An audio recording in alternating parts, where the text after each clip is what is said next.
샬롬 할렐루야. 누가복음 23장 33에서 43절입니다. 해골이라 하는 곳에 이르러 거기서 예수를 십자가에 못 박고 두 행악자도 그렇게 하니 하나는 우편에 하나는 좌편에 있더라. 이에 예수께서 이르시되 아버지 저들을 사하여 주옵소서. 자기들이 하는 것을 알지 못함이니이다 하시더라.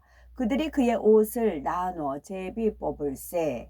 백성은 서서 구경하는데 관리들은 비웃어 이르되 저가 남을 구원하였으니 만일 하나님이 택하신 자 그리스도이면 자신도 구원할지어다 하고, 군인들도 희롱하면서 나와 신포도주를 주며 이르되 네가 만일 유대인의 왕이면 네가 너를 구원하라 하더라. 그의 위에 있는 유대인의 왕이라 쓴 패가 있더라. 달린 행악자 중 하나가 비방하여 이르되 네가 그리스도가 아니냐, 너와 우리를 구원하라 하되, 하나는 그 사람을 꾸짖어 이르되 네가 동일한 정죄를 받고서도 하나님을 두려워하지 아니하느냐. 우리는 우리가 행한 일에 상당한 봉을 받는 것이니 이에 당연하거니와 이 사람이 행한 것은 옳지 않은 것이 없느니라 하고, 이르되 예수여 당신의 나라에 임하실 때에 나를 기억하소서 하니, 예수께서 이르시되 내가 진실로 네게 이르노니 오늘 네가 나와 함께 낙원에 있으리라 하시니라. 아멘. 마태복음 5장 44절입니다. 나는 너희에게 이르노니 너희 원수를 사랑하며 너희를 박해하는 자를 위하여 기도하라. 마태복음 27장입니다. 27장 33에서 38절. 이때에 예수와 함께 강도 둘이 십자가에 못 박히니 하나는 우편에 하나는 좌편에 있더라. 지나가는 자들은 자기 머리를 흔들며 예수를 모욕하여 이르되 성전을 헐고 사흘에 짓는 자여, 네가 만일 하나님의 아들이거든 자기를 구원하고 십자가에서 내려오라 하며, 그와 같이 대제사장들도 서기관들과 장로들과 함께 희롱하여 이르되 그가 남은 구원하였으되 자기는 구원할 수 없도다. 그가 이스라엘의 왕이로다. 지금 십자가에서 내려올지어다. 그리하면 우리가 믿겠노라. 아멘.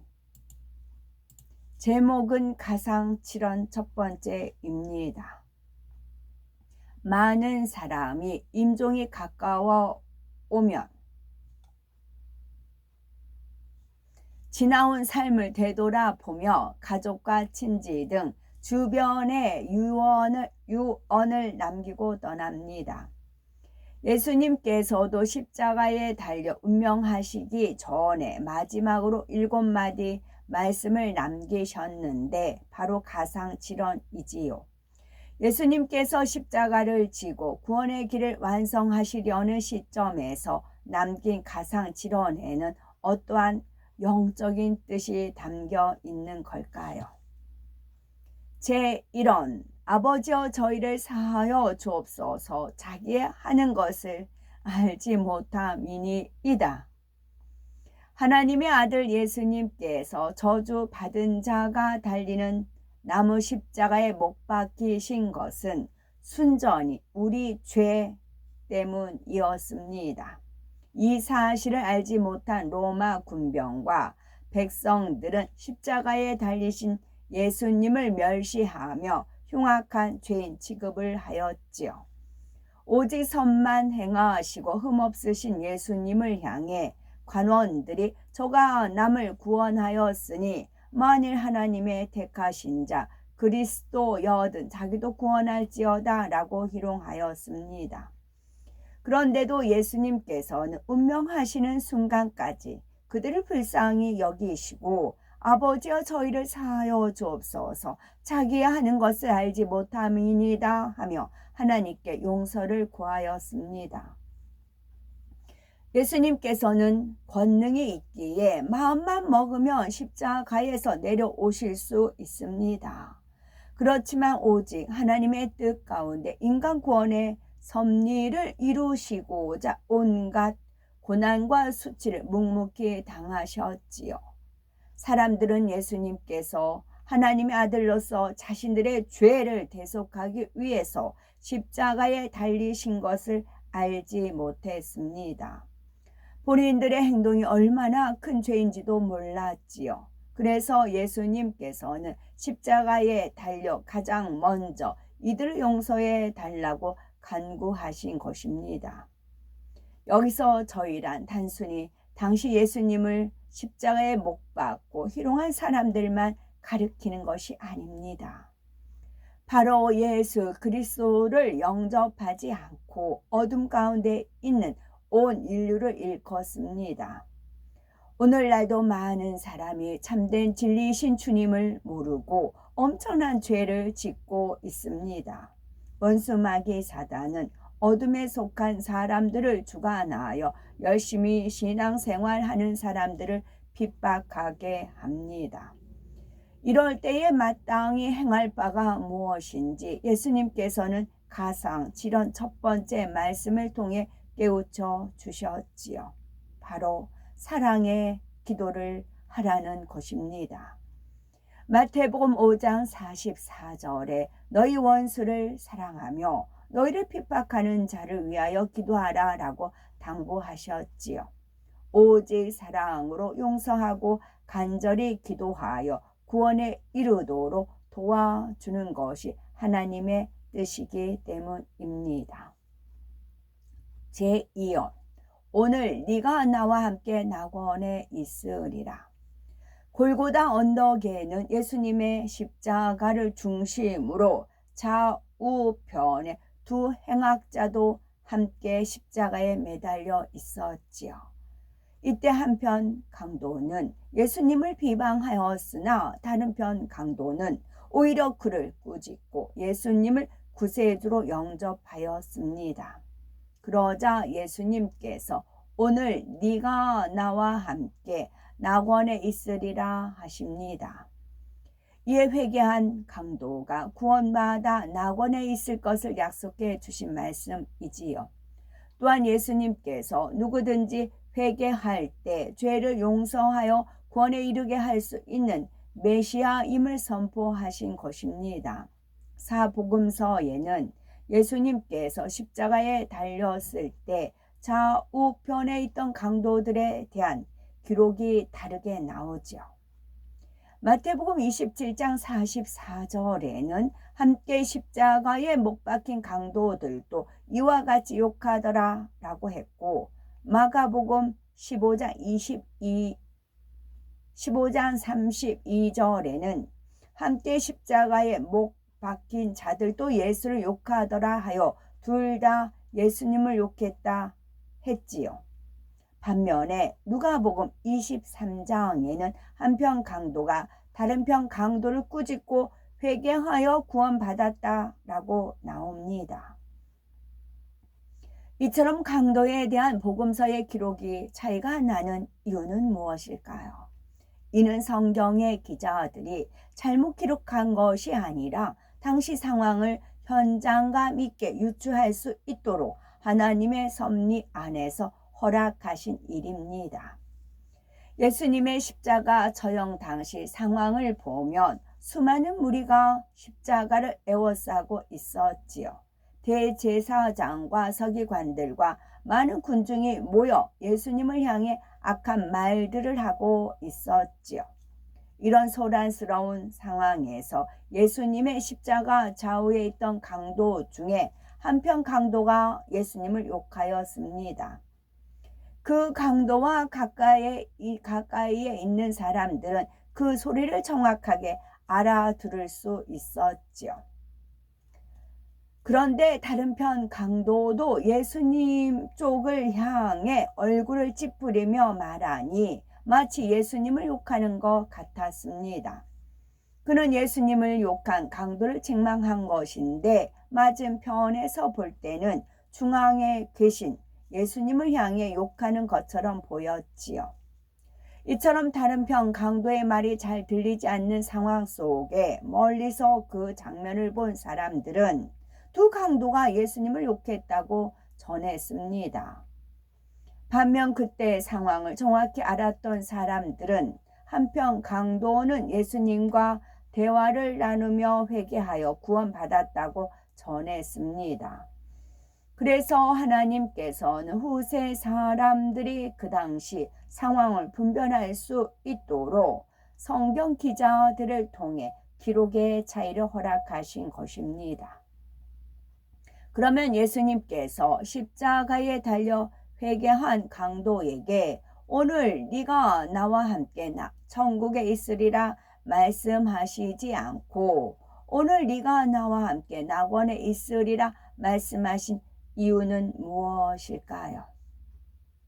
전국은 상상할 수 없을 정도로 크고 아름답습니다. 낙원 1천층, 2천층, 3천층 새 예루살렘 성으로 나뉘며 각 처소마다 행복과 영광이 다르지요. 특히 새 예루살렘 성은 하나님 보호자가 있는 가장 영화로운 처소로 하나님을 닮은 거룩하고 온전한 사람이 들어가는 곳입니다. 반면에 낙원은 천국에서 가장 낮은 처소로 부끄러운 구원을 받은 사람이 들어가지요. 이들은 단지 주님을 영접했을 뿐 죄를 쌓아 버리지 않고 하나님 나라를 위해서 수고한 것이 전혀 없기 때문입니다. 구원받은 강도도 마찬가지죠. 그는 선한 양심을 쫓아 자신이 죄인임을 고백하고 예수님을 구세주로 영접했을 뿐 하나님의 말씀을 지켜 행하고자 죄를 버린 것도 누구를 전도한 것도 아닙니다. 이처럼 주님을 위해 아무것도 한 일이 없기 때문에 상급이 없는 낙원을 약속받았죠. 그런데 예수님께서 오늘 네가 나와 함께 낙원에 있으리라 하셨다고 해서 예수님께서 강도와 함께 낙원에 계신다는 뜻은 아닙니다. 예수님의 본체는 하나님의 보좌 우편에 계시지요. 만왕의 왕 만주의 주가 되시는 예수님께서는 낙원뿐 아니라 모든 천국의 주인이시기에 이렇게 말씀하신 것입니다. 또한 여기서 오늘이란 예수님께서 운명하신 날 혹은 특정한 날짜를 지칭하는 것이 아닙니다. 회개한 강도가 구원받아 하나님의 자녀가 되니 그가 어느 곳에 있든지 함께 하신다는 의미이지요. 그러면 예수님께서는 운명하신 뒤 곧바로 낙원으로 가셨을까요? 아닙니다. 성경에는 요나가 밤낮 사흘을 큰 물고기 뱃속에 있었던 것 같이 인자도 밤낮 사흘을 땅속에 있으리라 했습니다. 그리고 저가 또한 영으로 옥에 있는 영들에게 전파하시니라 했는데 여기서 옥이란 감옥을 말하는 것이 아니라 윗음부를 의미하지요. 예수님께서는 운명하신 뒤 윗음부에 가서 그곳에 있는 영혼들에게 복음을 전하고 3일 만에 부활하셨습니다. 그렇다면 왜 윗음부에 가셔야 했을까요? 성경을 보면 예수님께서 십자가 지시기 전에는 구원받을 영혼들이 아브라함 품에 안겼다고 나옵니다. 이런 사람들이 모여 있는 곳이 윗음부이지요. 또한 예수님께서 이 땅에 오시기 전 구약시대나 신약시대라 해도 복음을 한 번도 듣지 못하고 죽은 사람들이 있습니다. 그들 중에는 선한 양심을 쫓아 살다가 양심 심판에 의해서 구원받을 사람도 있기에 예수님께서 운명하신 후 윗음부에 가서 복음을 전하신 것이지요. 사랑의 하나님께서는 예수 그리스도 외에는 구원받을 만한 다른 이름을 주신 적이 없습니다.